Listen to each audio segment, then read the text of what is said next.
नमो अरिहन्ताणं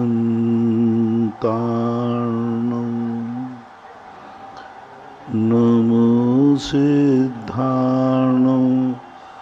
नमो आयर्याणं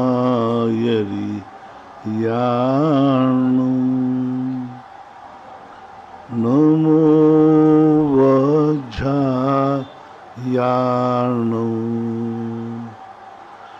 नमो लोये शव्यशाहूर्णं।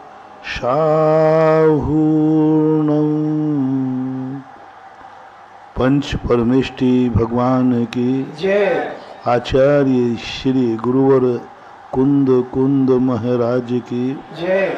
आचार्य श्री गुरुवर विद्यासागर महाराज की जय। परम पूजनीय निर्व्यापक श्रमण मुनि श्री सुधा सागर जी महाराज की जय। नमोस्तु महाराज जी। सभी श्रोतागण एवं जिज्ञासु पूज सभी को नमोस्तु करें। स्नेहा जैन आगरा से पूछती हैं, नमोस्तु महाराज जी, हम वर्तमान भाव के ग्रस्त जीवन के आधार पर स्व विवेक से कैसे जान सकते हैं कि हम कौन सी गति से आए हैं यहाँ पर? कोई भी ज्ञान वर्तमान में आज नहीं है। जाति स्मरण भी आज के संबंध में किसी को हुआ है ऐसा आगम में उल्लेख नहीं है। इसलिए आगम के द्वारा ही हम जान सकते हैं और आगम में संस्कार के द्वारा वर्तमान में कैसे संस्कार हैं, अच्छे कुल में जन्म लेकर के भी बुरे संस्कार हैं तो वो दुर्गति से आया है। बुरे कुल में जन्म लेने के बाद भी अच्छे संस्कार हैं तो किसी अच्छे कुल से आया है, भूल के कारण से गलत कुल में जन्म ले लिया। यही आगम से अनुमान के द्वारा जान सकते हैं।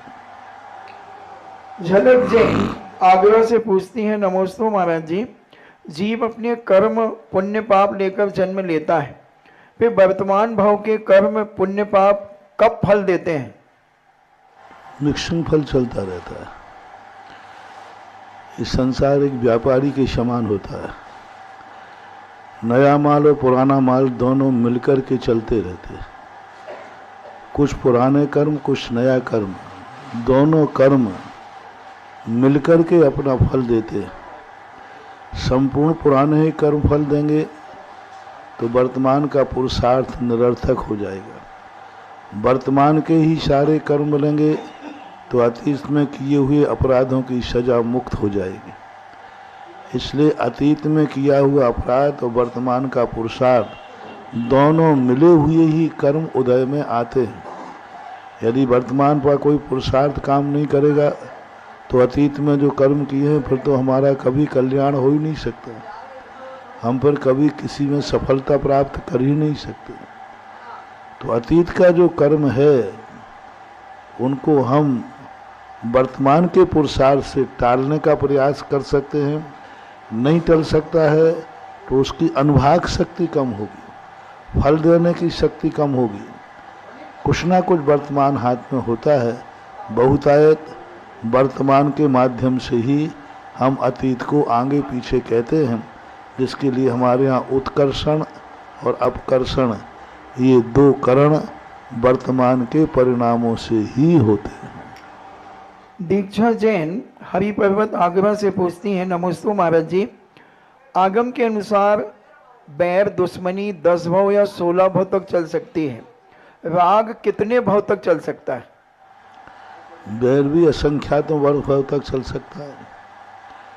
एक बैर की बांधी हुई कसाय 40 कोड़ा कोड़ी सागर वर्ष तक चल सकता है। अब 40 कोड़ा कोड़ी वर्ष कितने हो गए? 1 करोड़ में 1 करोड़ का गुणा करो तब 1 कोड़ा कोड़ी है। ऐसे 40 कोड़ा कोड़ी सागर वर्ष तक भी बांधा हुआ बैर संसार में यदि दोनों भटकते रहें तो मिल सकता है। ऐसे राग का है, देश का है, दोनों का है। मिथ्यात्व का 70 कोड़ा कोड़ी सागर और राग और द्वेषों का 40 कोड़ा कोड़ी सागर वर्ष तक। यदि राग में निधत्त निकाचता है तो 40 कोड़ा कोड़ी सागर वर्ष तक वो राग तुम्हें बाहर नहीं निकलने देगा। उसके परिणामों से आपके परिणाम बिगड़ते रहेंगे। जब भी वो तुम्हारे सामने होगा आपको राग भाव जागेगा, आपका भविष्य बिगाड़ देगा, समाधि बिगाड़ देगा। मुनि बन गए हैं तो भी बिगाड़ देगा, क्योंकि आपकी निधत्त निकाचकता बैठी है। उसी समय आप मुनि हैं, सल्लेखना में लीन हैं, उसी समय वो सामने आ जाएगा। आपको पूर्व भाव की कोई स्मृति आ जाएगी, राग जाग जाएगा, आपकी समाधि बिगड़ जाएगी। ये राग उत्पन्न करने वाले, ये मत समझो कि ये राग उत्पन्न करने वाले तुम्हारे मीथी हैं। दुश्मनी भी रागी बना करके की जाती है, पराय बना के नहीं। द्वेष तो अपन को समझ में आता है, भैया ये हमसे दुश्मनी कर रहा है, पूर्व भाव का बैरी है। लेकिन बैरी द्वेष में ही आता है, सो बात नहीं, राग में भी आता है। वो तुम्हें कार्य नहीं करने देगा, तुम धर्म करना चाहो नहीं करने देगा। आप जैसे मान लीजिए तुम लोग गृहस्थ हो, आप गृहस्थी में फंस गए, आपका दीक्षा लेने का भाव हो भी रहा है, वो नहीं लेने देगा। तो कहेंगे आप कैसे दीक्षा ले सकते हो, शादी क्यों की आपने? नहीं मानोगे तो कोर्ट केस कर देगी, मानव अधिकार तुम्हारे लिए दीक्षा से वापस जाना पड़ेगा। मानव अधिकार कहता है तुम पत्नी को छोड़कर नहीं जा सकते उसकी रजामंदी के बिना। बच्चों को जन्म देकर तुम दीक्षा नहीं ले सकते रजामंदी के बिना। यदि वो कोर्ट में चले जाएं तो मानव अधिकार साधु को कहेगा आप पहले बच्चों को संभालिए, इनको पैर पे खड़ा कीजिए और इनकी मंजूरी लेकर फिर जाइए। तो ये क्या है, ये राग भाव हमारे लिए बाधक बनता है। पाप पुण्य मिल दो पायन बेड़ी ढाले। पाप और पुण्य ये दोनों मिलकर के बेड़ी बनते हैं और वो परिणाम ऐसा बन जाता है। सेठ सुदर्शन के संबंध में आता है कि सेठ सुदर्शन जब दीक्षा लेने, उनके पिताजी दीक्षा लेने लगे तो उनके भी दीक्षा के भाव हुए, पर वो कहते मेरे पता नहीं क्या भाव हो रहा है, पत्नी का राग भाव हमारे लिए दीक्षा नहीं लेने दे रहा है। क्या राग भाव था, मेरे छोड़ने के बाद इसका क्या होगा,